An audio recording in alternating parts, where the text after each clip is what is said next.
Shannon Baptist Church exists to make, mature, and multiply disciples of Jesus Christ one life at a time in the Midlands and beyond. We are wrapping up 2025. Can you believe it? I can't believe it. I feel like we just got to 2025. And it is at the end of the year that so many of us set goals for the next year. Of course, setting goals is the easy part. Keeping them, that is the tough part. Hi, everyone. I'm Dondi Mercer-Plank. And in our last Shannon Plus podcast for 2025. 2025. Not for forever, but just the last one for this year.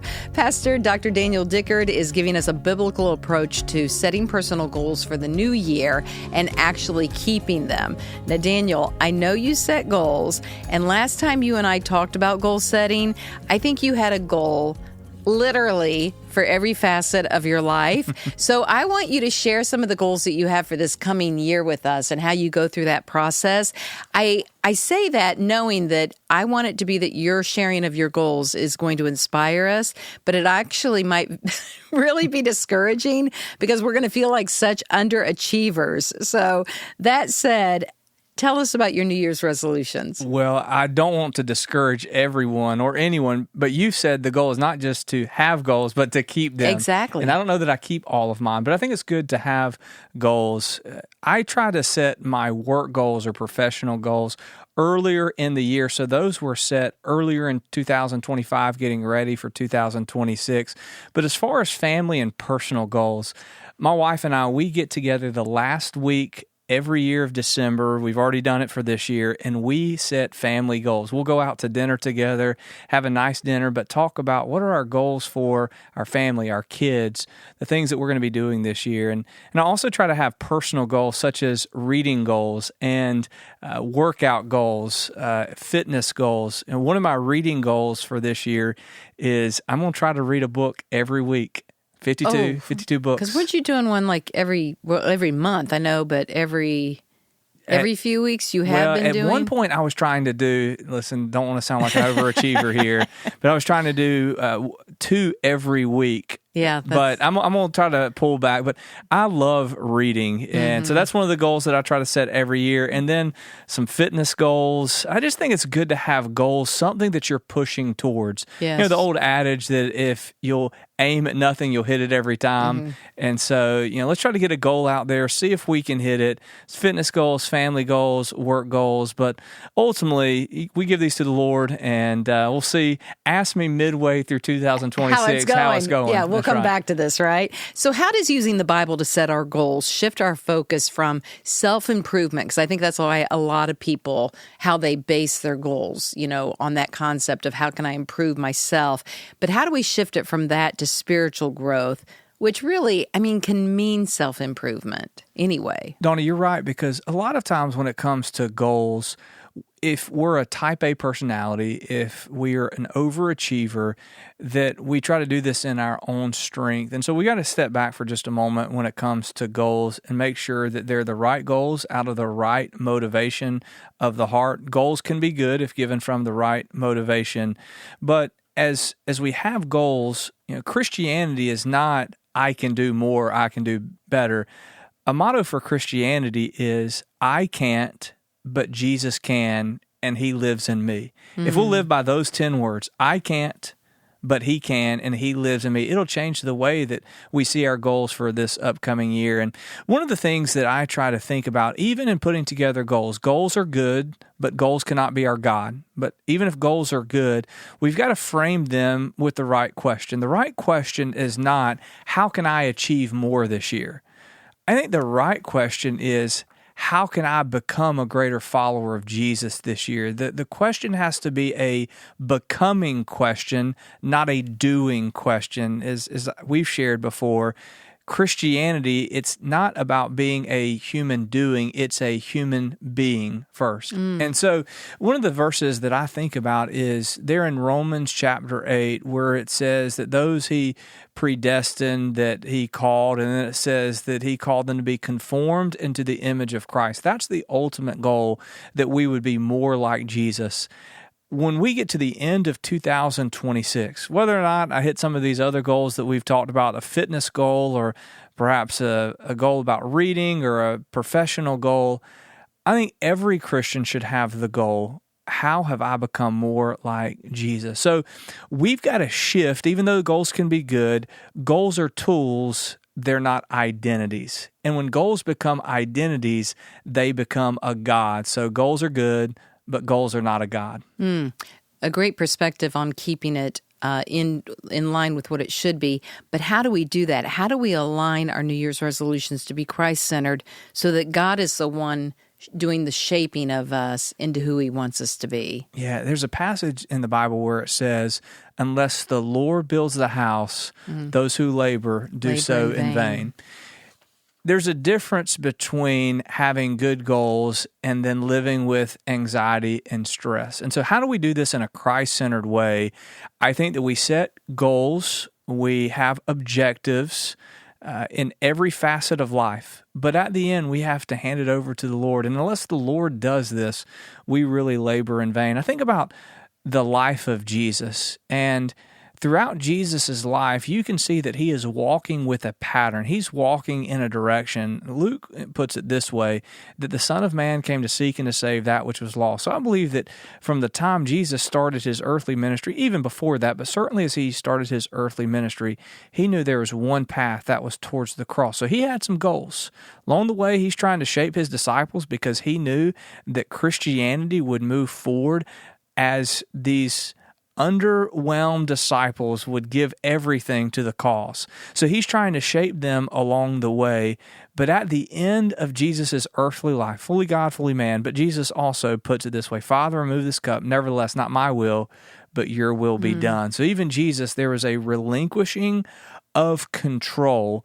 And I think that we have to relinquish control to the Lord and say, God, these are your goals, but at the end of life, at the end of this year, ultimately it's what you do with them. So shoot for some big goals, but then hand it over to God. And who are some people in the Bible whom we could emulate who set these goals and stayed on the right course to achieve them? One of the first people that come to mind would be Nehemiah. So Nehemiah is an Old Testament character. He was a prophet of God, a godly man that God had put him within the court system. And under King Artaxerxes, that he sees that the walls of Jerusalem have been destroyed. And so he asked the king, he said, can I go back and rebuild these walls? As Nehemiah gets back to his homeland, for the first few days, he just walks and prays. And as he walks and prays, then he puts together a plan, and he has a plan. We're going to rebuild the walls for the Lord. And so I think one of the things that we can learn from Nehemiah is before he planned his strategy, he sought the Lord first in prayer. And I think even when it comes to goals, this may seem somewhat overly spiritual. I've said to our church before that we cannot manage the spiritual and we cannot spiritualize management. But when it comes to our goals, that I do think that we have to hand them over to the Lord and say, God, ultimately, give me the direction. What are the goals that you want me to set? And as we search through Scripture, allow those goals to be shaped and refined by Scripture. So Nehemiah is a good model. Another good model is the life of Daniel. Now, one of the things I love about the life of Daniel, many of us know the story of Daniel in the lion's den, or we know the story of Daniel's friends, Shadrach, Meshach, and Abednego. But it says in the book of Daniel that he purposed in his heart before God. And I think that's really what a goal is. It's purposing in our heart before God the direction that we want to set for our life. And I think it was C.T. Studd who said, one life will soon be past. It's only what's done for Jesus that'll last. And so part of setting a goal is purposing in our heart that we're going to walk in a particular direction. If we're going to say yes to some things, we've got to say no to a lot of things. And that's something, Donnie, that just to be quite honest, I am not great at doing. I want to say yes to everything. And if the last 3 years of pastoring just this wonderful church with wonderful people, what I've learned is that sometimes my best yes is saying no. I can say no to some good things so that I can say yes to the things that I've purposed in my heart, that God has led me in this direction. I know that at the end of life, God's given me 3 things, and I don't think it's unique to me, it's to any Christian, that I'm to be a teacher of the Word, that I'm to be a disciple maker, and that I'm to be a man of prayer. And so I'm purposing in my heart, if there are things that I have to say no to in order to say yes to be a better teacher of the Word, to be a better disciple maker, to prioritize prayer more in my life as opposed to other good things. I think that we have to say no to some good things so that we can say yes to the best things. And another person, the last person that comes to mind is the life of Joseph. And, what Joseph tells me about goals is not to give up. Joseph had a lot of obstacles along the way. He was falsely accused by Potiphar's wife. He's in prison for things that he had not done. He's left in prison and forgotten. And yet along the way, he remembered that God had a plan. And I love in the book of Genesis how it tells us about Joseph's life, and yet the Lord was with him. It's almost as if there's an ellipsis all throughout the book of Genesis, and then we just see the phrase, and the Lord was with him. And I don't think that Joseph always knew what God was doing in the moment. I think it's a false premise to say that we know in the moment what God is trying to do through our life. But Joseph could look at the end of his life after he's been able to restore his family and keep even the nation of Israel out of famine, that he could say, what the enemy meant for evil, God has turned to good. The Lord was with Joseph. So Joseph, I think, teaches us when it comes to goals, don't give up, even if you don't know in the moment exactly what God is doing. If you purpose in your heart in the right direction, you can look back and see what God was doing through faithful dependence in the right direction. As Eugene Peterson puts it this way, long obedience in the right direction. That was so powerful. I feel like when I listen to this later, I know we're recording it now, but I always listen to them later, and I'm going to have to listen to that twice because there was a lot of good meat in there. But, as you were talking about Joseph, it made me think of like Moses. Here's a guy whose goal was to get his people to the promised land. Yeah. And all that came up against him for 40 years. And then knowing he's not going to enter it himself. Yeah. And yet he never gave up. And it would have been easy because sometimes we set these goals, but other people can get in the way. And it's easy to go, well, then I give up because I have all these obstacles being people. Right. He did not let that stop him. And to be able to lead people that he realized it was going to be difficult, but he never gave up because, again, I think that in his heart he had one aim, one direction, but there was some fortitude, certainly in Moses' life, that he was not going to give up. Right. What about people in the Bible who would be examples that we can learn from them still, who maybe set those goals but then caved? The one that people would most likely recognize would be the life of David. And David, it says, was a man after God's own heart, and yet he fell into sin with Bathsheba, the adultery that takes place, then the great cover-up. And David did find restoration in life. I think of Psalm 51, where David says, "Restore unto me the joy of my salvation." David never lost his salvation, but there were certainly some consequences to David's life, that his family was in ruin as a result of some of the decisions that he made, and God certainly redeemed that, but he also had to live with the consequences. I think about Solomon. I don't know if anyone has started better in life and then flamed out like Solomon. Right. I mean, he was someone that prayed, God, give me wisdom above everything else. He had wealth, he had wisdom, he had leadership, and then he was distracted. But in the life of Solomon, one of my favorite books of the Bible is the book of Ecclesiastes. And at the end of Solomon's life, at this point, he's an old man, and he's looking back, and he says a famous line, Hevel Havalim. And what that means in English, that's a Hebrew translation, vanity, vanity, all is vanity. And he could say there's nothing new under the sun. He talks about he thought that wealth and popularity and pleasure and all of these things would give him ultimate fulfillment. And at the end of life, he realized that there's a God-shaped vacuum in the whole of every individual, and only God can fulfill it. So I think Solomon teaches us it's not just the person who starts well, it's the one who ends well. And then, Paul says that Demas has deserted me for the love of the world. And that phrase is Paul, the great missionary, the one who has written more of the New Testament than any other individual. The fact that Paul would have someone that would go with him on missionary journeys, and yet there was something that pulled at Demas that caused him to turn his back on Paul and turn to the world. And as we've been studying 1 John this past year, 2025, now as we go into 2026, one of the things that we learned is do not love the world or the things of this world. If anyone loves the world, the love of the Father is not in him. And the world pulls very hard. And Demas, on the one hand, he was the assistant to the greatest missionary at all time.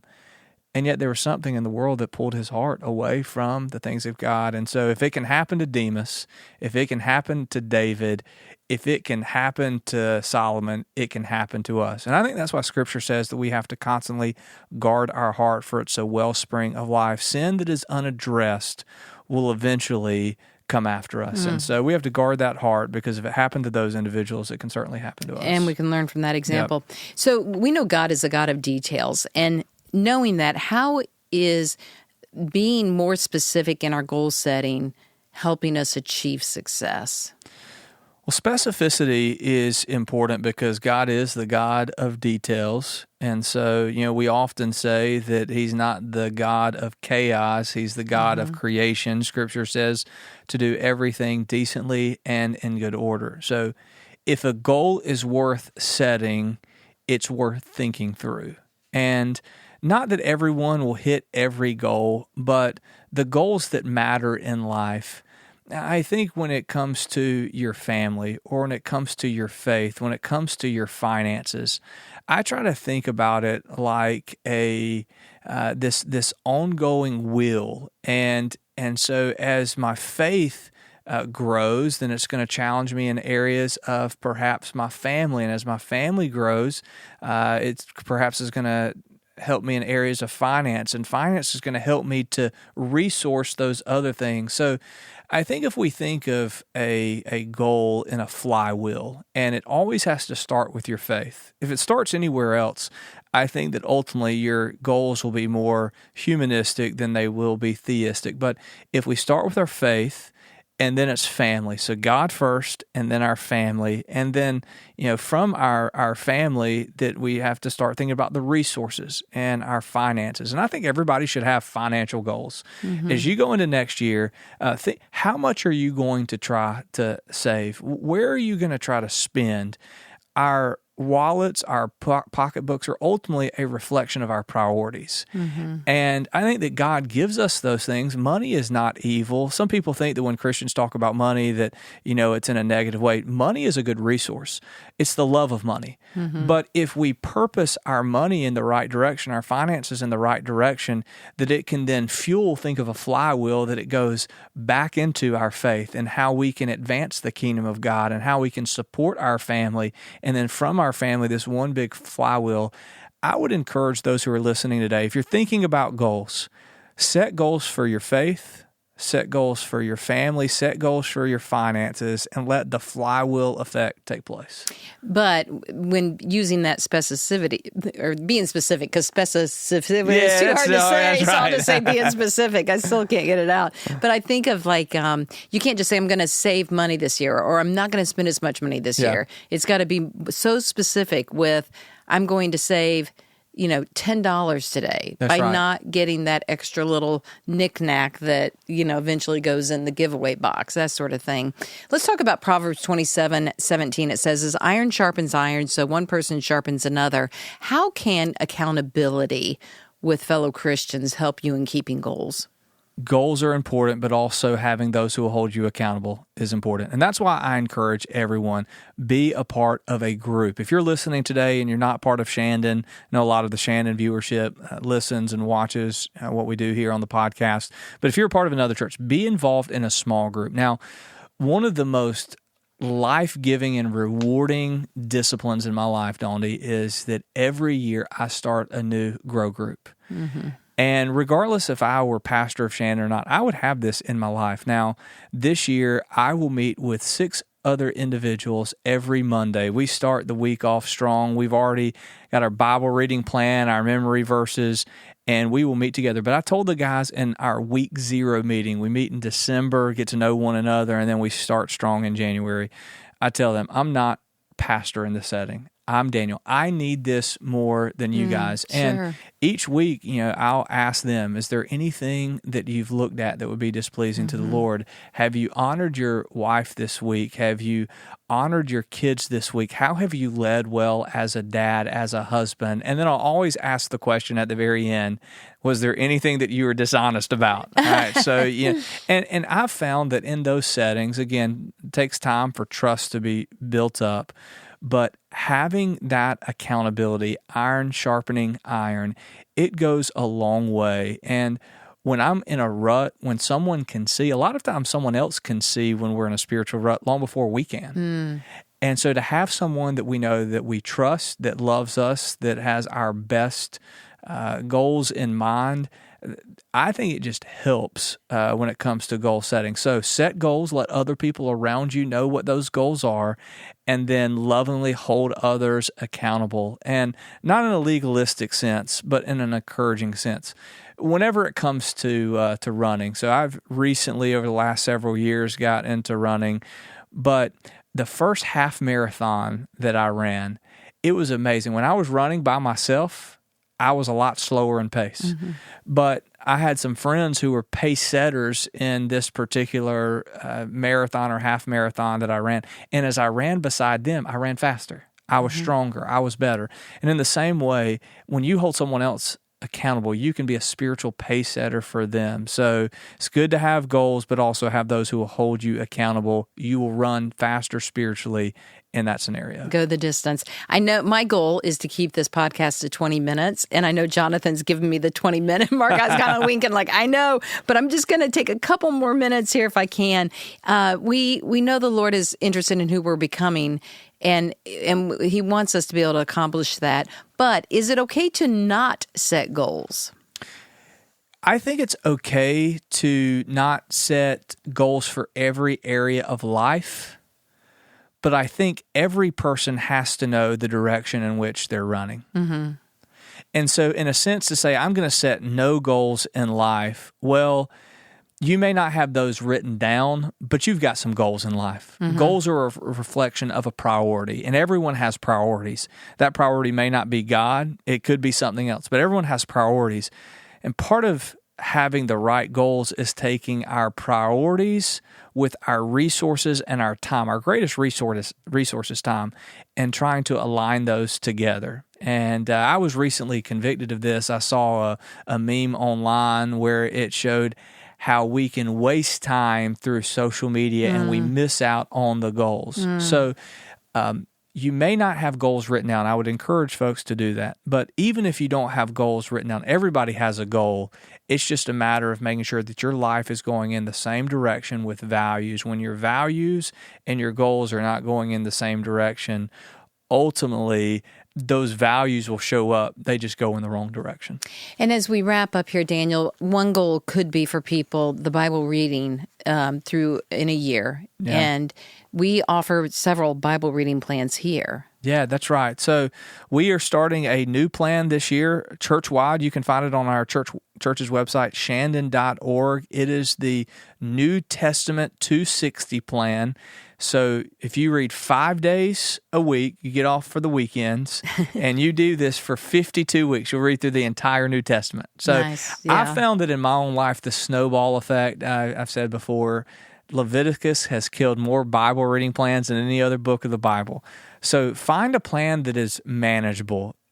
If you haven't read through the Bible in a year before, don't try a plan that's going to try to read the Bible through 3 times in a year. It's not, start small, but have a plan. There was a study that was done years ago that said this: the greatest way that you will grow spiritually, spiritual discipline, is to read the Bible every day. So let's get into the Bible. Again, we said faith, family, finances, this flywheel effect. It starts with being in the Word. Find a Bible reading plan, get into it. It'll bless you this year. And as we want everybody to make it a goal to be with us next week as we begin a new series called Jesus On. Give us a quick preview of that. Yeah, so the life of Jesus, we know that all the Bible is inspired by God. It's not that the red letters are more inspired than the other parts, but when Jesus speaks, it should matter. It says all authority is given to him.